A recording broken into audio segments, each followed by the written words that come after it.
அண்மை செய்தியை பார்த்து வருகிறோம். மத்திய கிழக்கில் போர் நடந்து வரும் சூழலில் ஹோர்முஸ் நீரிணையை ஈரான் அதிரடியாக மூடியுள்ளது. அது தொடர்பான அண்மை செய்தியை பார்த்து வருகிறோம். மத்திய கிழக்கில் போர் நடந்து வரும் சூழலில் ஹோர்முஸ் நீரிணையை ஈரான் அதிரடியாக மூடியுள்ளது. இது குறித்த விவரங்களோடு இணைகிறார் நம்முடைய செய்தியாளர் சுப்ராம். இந்த ஹோர்முஸ் நீரிணை மூடல் காரணமாக என்னென்ன விளைவுகள் ஏற்படும், முழு விவரங்கள்.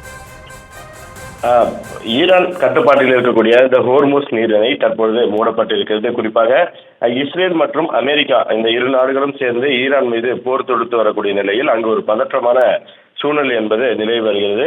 அங்கு இருக்கக்கூடிய அந்த கட்டிடங்கள், அங்கு இருக்கக்கூடிய மக்கள் மீதெல்லாம் அந்த போர் விமானங்கள் எல்லாம் ஏவப்படுகிறது. குறிப்பாக ஈரானின் முக்கிய அரசு தலைவர் எல்லாம் கொல்லப்பட்டது பெரும் ஒரு பதற்றமான சூழ்நிலையை அந்த பகுதியில் ஏற்படுத்தியிருக்கிறது. குறிப்பாக அந்த பகுதியில் இருக்க செல்வதற்கு விமானங்கள் ரத்து செய்யப்பட்டு கிட்டத்தட்ட ஒரு 2-3 நாட்களாக ஒரு பதற்றமான சூழ்நிலையை அங்கு நிலவி வருகிறது. இந்த நிலையில்தான் இந்த ஹோர்முஸ் நீரிணை தற்போது மூடப்பட்டிருக்கிறது.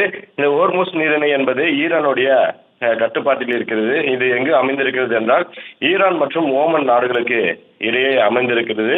இது ஒரு முக்கியமான கடற்சார் வழித்தடங்களில் ஒன்றாக கருதப்படுகிறது. குறிப்பாக பாரசீக வளைகுடாவையும் அரேபிய கடலையும் இணைக்கக்கூடிய ஒரு பகுதியாக இருக்கிறது.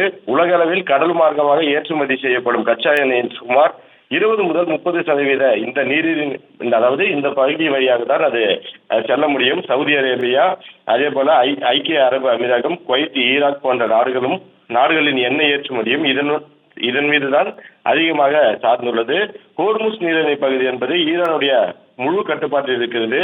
அமெரிக்கா ஈரான் பதற்றம் அதிகரிக்கும் காலங்களில் நீரிணை மூடுவோம் என்று ஈரான் ஏற்கனவே இந்த எச்சரிக்கை விடுப்பது வழக்கம். அந்த வகையில் தான் தற்போது இந்த ஹோர்முஸ் நீரிணை என்பது மூடப்பட்டிருக்கிறது.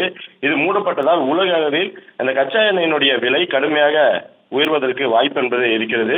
அதே போல அமெரிக்க கடற்படை மற்றும் ஈரான் கடற்படை இப்பகுதியில் அடிக்கடி கண்காணிப்பு செய்து வருகிறார்கள். இருந்தாலுமே கூட இந்த சிறிய மோதல்கள் உலக அளவில் பெரிய பொருளாதாரத்தை பாதிக்கக்கூடிய நிலை என்பது தற்போது ஏற்பட்டு இருக்கிறது.